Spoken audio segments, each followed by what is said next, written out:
Welcome to the Pulse with Peter B. I'm your host, Peter Biancamano. Let's get you to the pulse on everything you need to know. And we're here at Hoboken High School, located at 800 Clinton Street in the beautiful city of Hoboken, New Jersey, as we continue our Hoboken Public School District monthly segments. And joining us, making his Pulse premiere, is a person that needs absolutely no introduction, because I think I've known you, it's got to be over 10 years or so. Quite some time. Exactly, and that is Mr. Chris DellaFave, who is the director, because who says director, right, of innovative programs at the Hoboken Public School District. Chris, welcome to the show. Thank you so much for having me on. Exactly. Well, we're very, very excited because we are in the brand new innovative lab here at the high school. Talk to me about when this opened and what was the idea behind opening it? So first of all, it's a pleasure to be on. So thank you so much. And so we are in the Innovation Lab at Hoboken High School.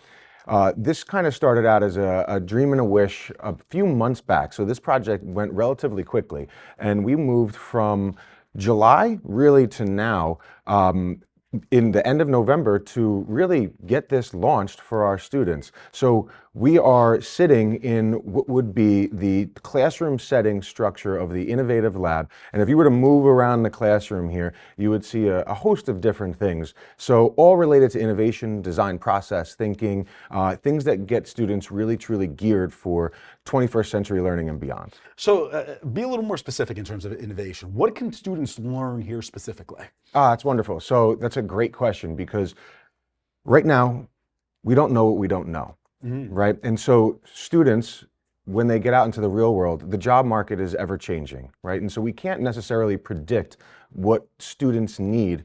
We can't predict what the world needs tomorrow, right? But what we can do is think critically about it. And critical thinking is simply thinking about your thinking, right? And so within the design lab, what the students will be engaged in is a design thinking process that will teach them how to be creative, teach them how to infuse technology and science into a program, into a problem-based scenario with constraints that are designed to spark creativity, designed to find a product for a problem, take that product to market, find a budget for it, and then potentially find people out there willing to either purchase or move forward with their programs, or scrap it all. Start from the very beginning, so that way a new idea is born, a new idea is birthed. That is really, really cool. I mean, there's a possibility they can make a profit before they actually have a high school diploma. I mean, that's the whole goal. Right. The idea here is to truly get kids who are passionate about thinking critically, passionate about innovation and science and tech, and blend all of these things together into what I like to call the entrepreneurialism space. So they're taking these problems, taking things that they see, taking passions that they have, and being able to create. And so it's not about what you want to become here. It's about what you want to do right now. Wow, that is awesome. That is really, really awesome.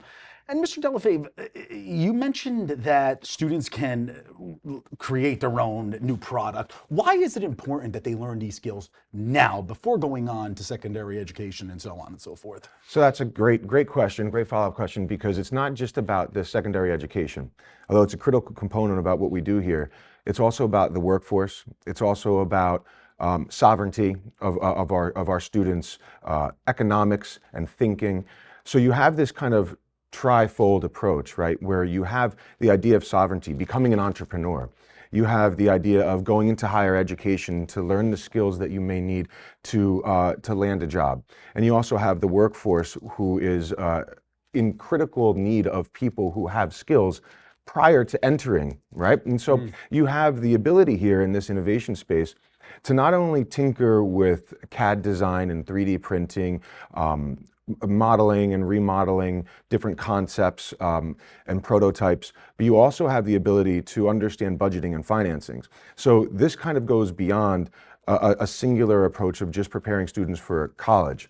This truly is kind of a buckshot of different concepts brought together to help better students, not just today, but moving forward into the future with skills that they develop here and now, so that way they could start here and now. Not worry about tomorrow, but move out into the workforce so that way these are our students, these are our future, these are the kids who are really like moving the dial, like getting the buck going about like what they want to do, moving the community, moving the problems further into the distant future with the designs and creations that they make. Well, Mr. DellaFave, the Director of Innovative Programs here in the Hoboken Public School District, congratulations on this wonderful facility. We are going to come back from a quick commercial break and interview the coordinator and one of the teachers here, so we're excited about that. Wonderful. Thank you so much for having me on. Thank you. Appreciate it. We'll be back.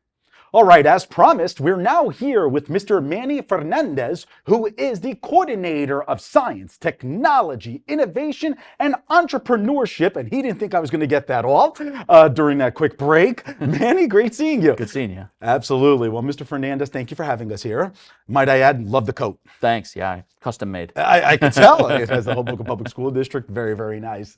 So Mr. DellaFave really went over an overview of what students can expect of this program and what parents can expect that their students will learn in this program and so on and so forth. But if I'm a student sitting in one of these awesome rotating desks that you have here, what can I expect throughout the marking period?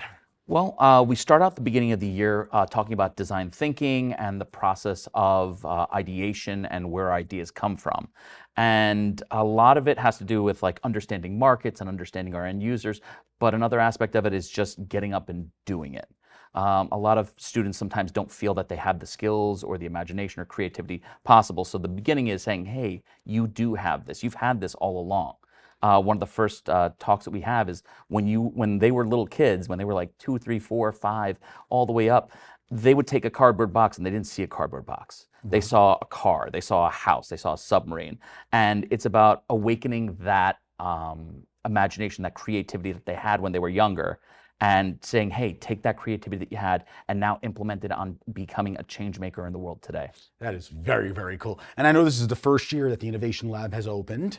And obviously the students are probably in the learning aspect of it, right? And then they'll get into the more of the hands-on of creating a product or so on and so forth. But by the end of the marking period, or by the end of the year, let's just say, what do you expect your current students to actually produce? So we've had a couple of mini build challenges. One of the first ones they did was design a board game for either somebody new to the community or somebody new to the Hoboken High School community. So this challenge was, hey, come up with a board game, take any of the board games that already exist and make your own twist, make your own version of it. And some of the students made a version of like Guess Who, where it was the teachers instead of just random people. And they had to identify who the teacher was, what subject they were in their classroom. Other students took Monopoly and made it a Hoboken version and either had some of the local businesses being some of the properties or the train stations and the ferries and stuff like that. And currently now we're working on our Steam Tank project submission.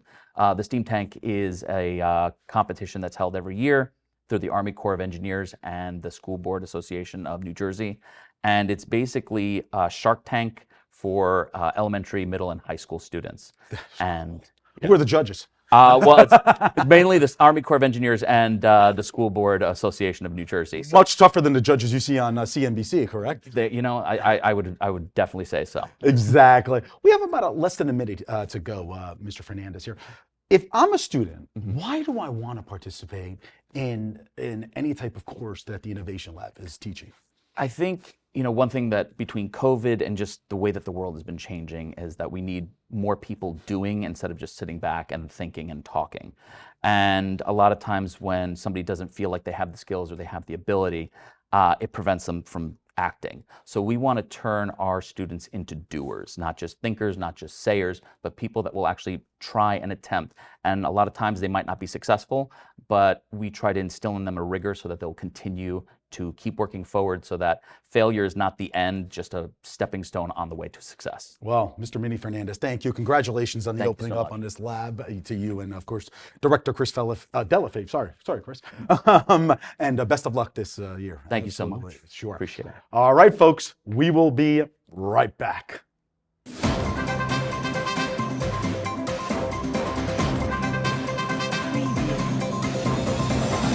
Peter Biancamano, your hostess with the mostest of the Pulse with Peter B.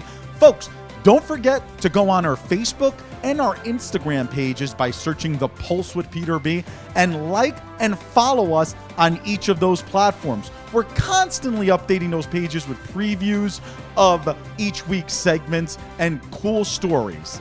Also, if you have any questions, feel free to reach out to our email address at thepulsewithpeterb@gmail.com.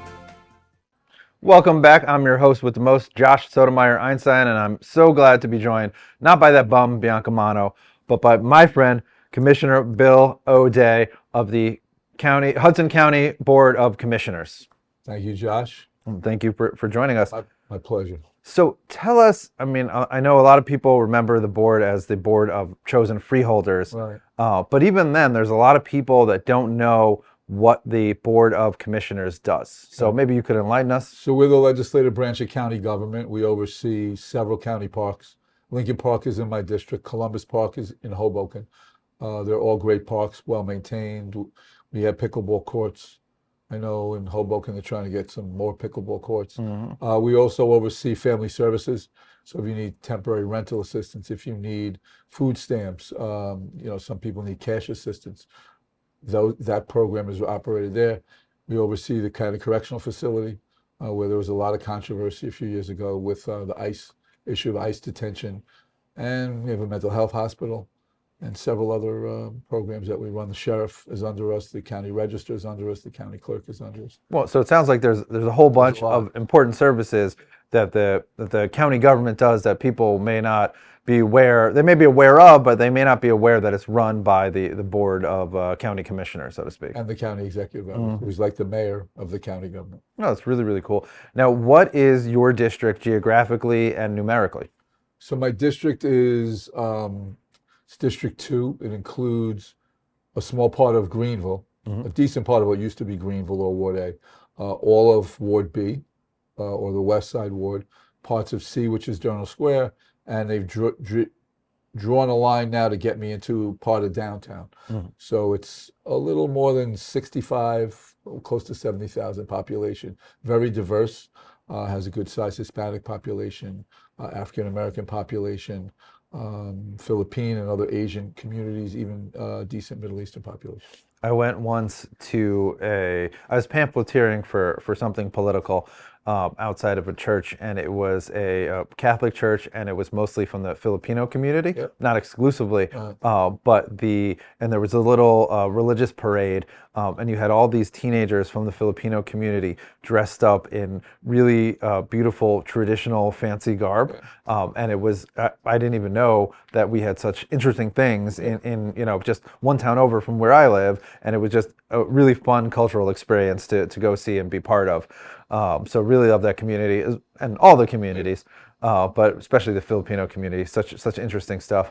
Now, how long have you been on the board? So I was elected in 1997 in a vote of the committee people by one vote. So 81 people cast votes that day. I got 41. My opponent got 40. The entire political establishment was on the other side. So it was one of the biggest upsets in Hudson County history, even statewide. So no one expected we'd be able to go into their committee people and convince a majority of them to support me. Well, that's really, really cool. And have you been involved in other elected offices in your career? I was a city councilman for 8 years, from 85 to 93. Still hold the record as the youngest ever elected at the age of 26. Oh, wow. So every 4 years I get a list of who's running and see if there's anybody like 25. I have to work hard against them. Only joking. But are you? You donate to the ELEC reports show you're donating to their opposition. I look it over. You're keeping your record. Someday someone will break the record. It has to happen.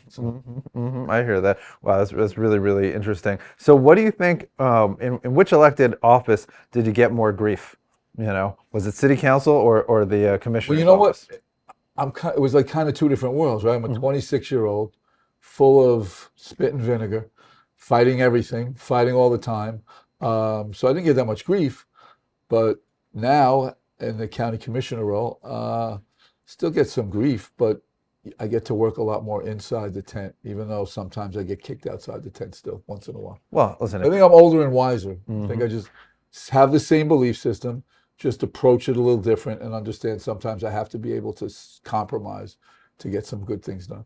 Well, we got to go to commercial Okay. break. You out there in TV land, stay tuned. We'll be right back.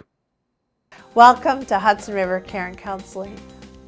Hello, I'm Dr. Pam Pater Ennis, the CEO and founder of Hudson River Care and Counseling with over 30 years of clinical social work experience and therapy. We are a progressive counseling and coaching practice with a diverse team that brings a holistic approach to clients. We offer support both in person and through digital platforms such as telehealth. Consider us a safe haven that you can trust with care for your mental health needs. Visit our website to set up a consultation today.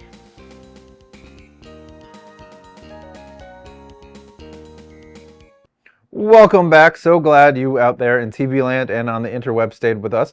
And I'm so glad that Commissioner O'Day stayed with us as well, despite my bad sense of humor. I've seen worse. Yeah, well, I mean, if you've known Peter Biancamano for a long time, so you've definitely seen worse, you know. Sure. But everything being even, I was curious, what do you feel that your greatest accomplishments in elected office have been? So I have a lot, I think. I've been there a long time. So we adopted the second living wage law for any county government in the United States in 2000. And we've strengthened that law on 5 different occasions to provide medical benefits, sick days. Now we call them standard wages for different types of trades. So I think that's one of them. During COVID, I was very actively involved in the county creating a step-down unit across the street from Christ Hospital, which I found out you film at sometimes also.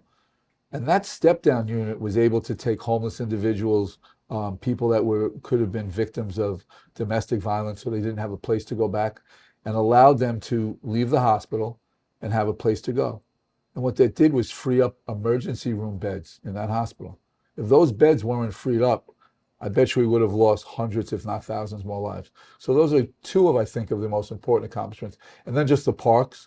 I've chaired, except for 1 year when I got punished because of my position on wanting to get out of ICE, chaired the Public Resources Committee. So all the things that go on in the county parks, I've had a very strong role in helping to formulate those policies and get that funding in place. Oh, well, it's all very, very interesting stuff, especially protecting people that are in vulnerable positions in terms of abuse and domestic abuse and whatnot, especially during COVID And times. even homeless individuals, you couldn't release a person that was homeless back out into the streets in the middle of a pandemic if they still had the virus. A very, very dangerous situation, and it's good that you were able to provide leadership in that It arena. was a teamwork, but it was something that was very. I think we don't get enough credit for it. We don't talk about it enough. I definitely hear what you're talking about. Now, people are talking about I know it's a ways off, the mayoral race in Jersey City.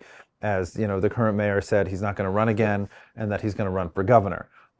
Your name comes up a lot from people in the know and from people that think that this guy has a real solid chance. So do you want to talk about that? Well, all I would say is, like, I've been told this airs on Sunday.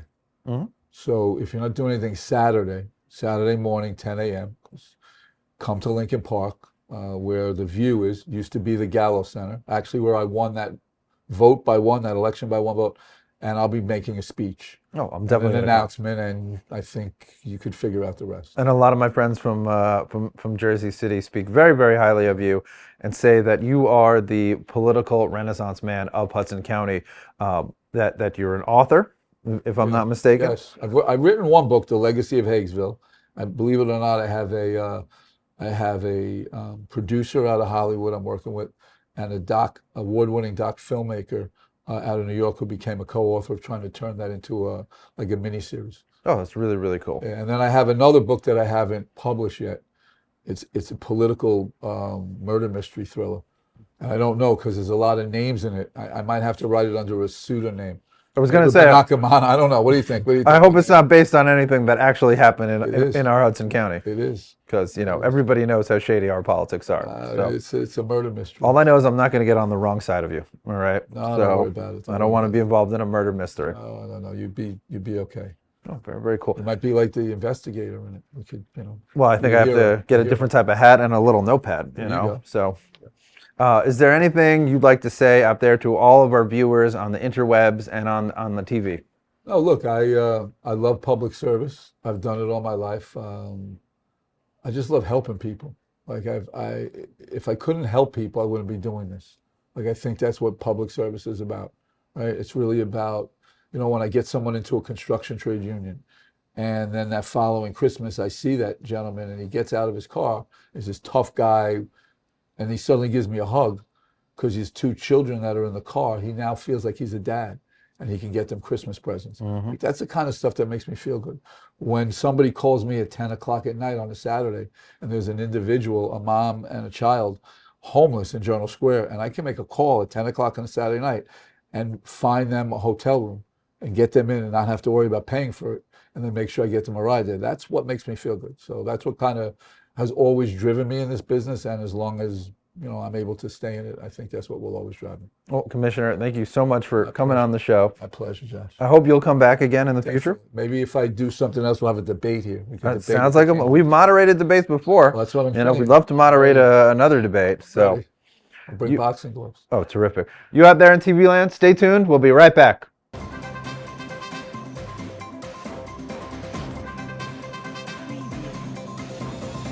Peter Biancamano back with you. Don't forget to watch us on cable access every Sunday and Monday at 9 a.m. Optimum Channel 18, Fios Channel 46, and Comcast Channel 190. Also on Sunday mornings at 9:30 a.m., you can watch our show on our YouTube channel, and you can also binge watch all of our old shows. Who doesn't want to keep watching The Pulse with Peter B? We'll see you there.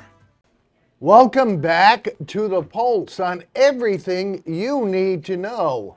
I'm Pastor Mark. I'm obviously not Peter B. I am the spiritual resource for My Sanctuary Healing, a program of Hudson County Care and Counseling. It is my pleasure today to be speaking to Megin. She is one of the participants in the support group for My Sanctuary Healing. Now, before we begin, from knowing you in the past, I understand you were horribly hurt by male clergy.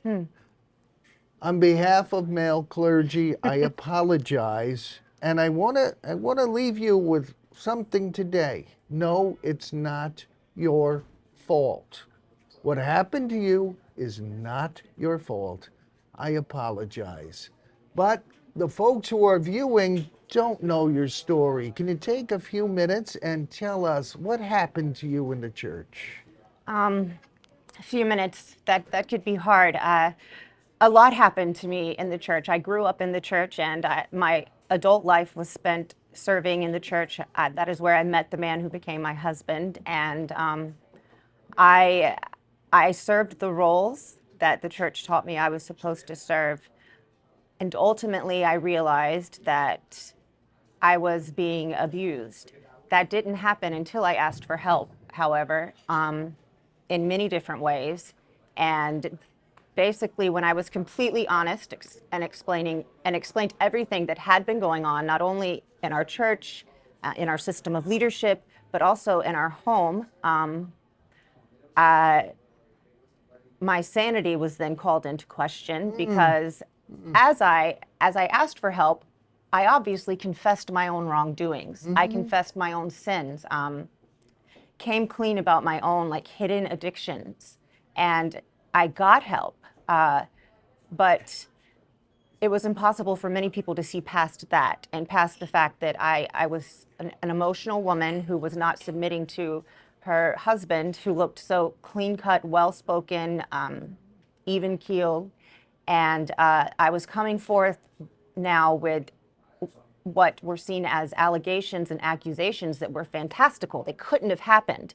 But the truth is, abuse is often fantastical and couldn't have happened because the average person wouldn't do such things.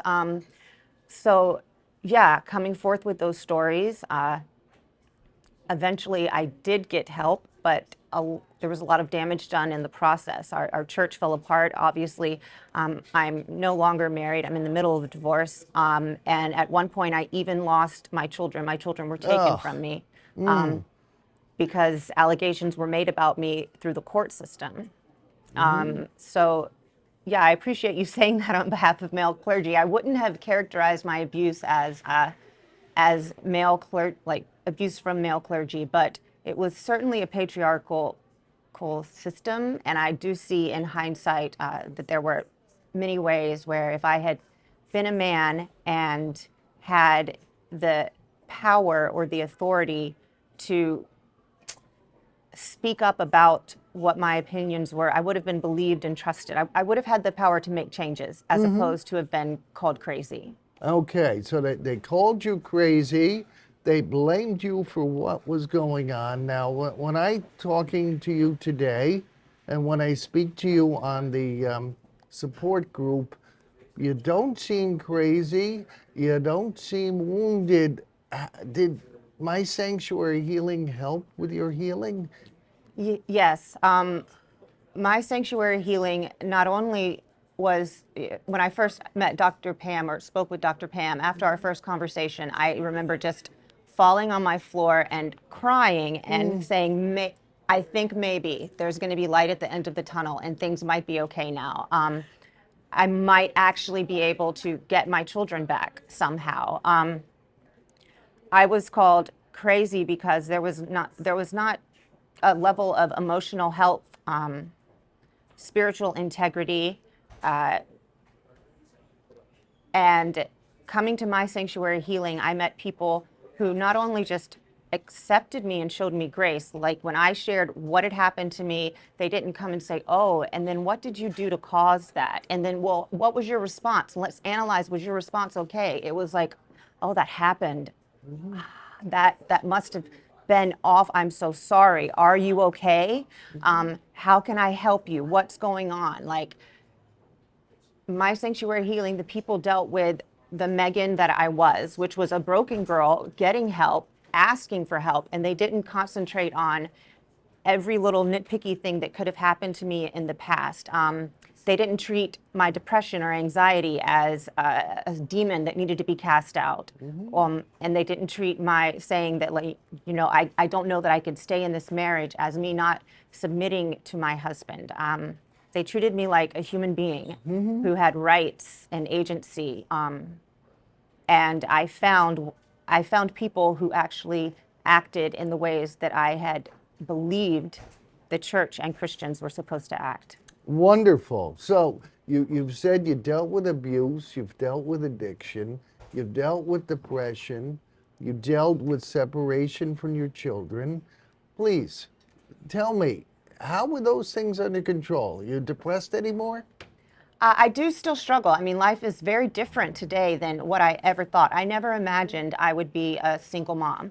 Right now, I have, well, custody has not been declared in my divorce, but I see my children 50% of the time. So 50% of the week I am working. I now work in a corporate position, whereas I had worked only in volunteer and like social work type positions with youth and in church work before.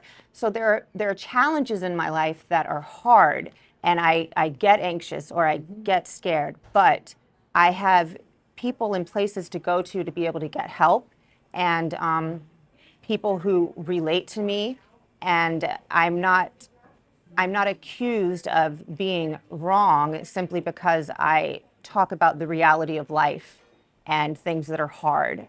So I feel like there's hope today and that things can be okay. And for a while, I didn't feel like that was possible ever.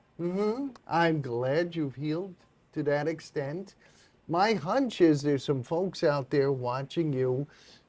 They're in these kinds of similar abusive situations. Please, what advice to give those people who are watching who need that kind of hope? Keep searching for people and asking for help. I asked for help in a lot of different ways. I asked many different people for help, and I didn't get it. And I often thought that it was my fault. Thankfully, God gave me the strength to keep asking. Eventually, you'll get to the right places. You'll get to the right people. If you need help and you're asking for help and you're getting shut down, it's not the right person. It's not your fault. Keep asking. Somebody will help you. Wonderful. Thank you. And again, I want to leave this with you. It's not your fault. I apologize on behalf of male clergy, and I hope that I can be just a little bit of a catalyst in your healing. Thank you. And if you folks out there are experiencing similar things, please be sure to contact Dr. Pam at Hudson River Care and Counseling. She's got an office in Hoboken. She also has an office in Teaneck. And I'm sure right on your screen now you see the contact information for her. Again, today I'm Pastor Mark filling in for Peter B. And be sure next week to tune in. Peter B. and the Pulse on everything you need to know.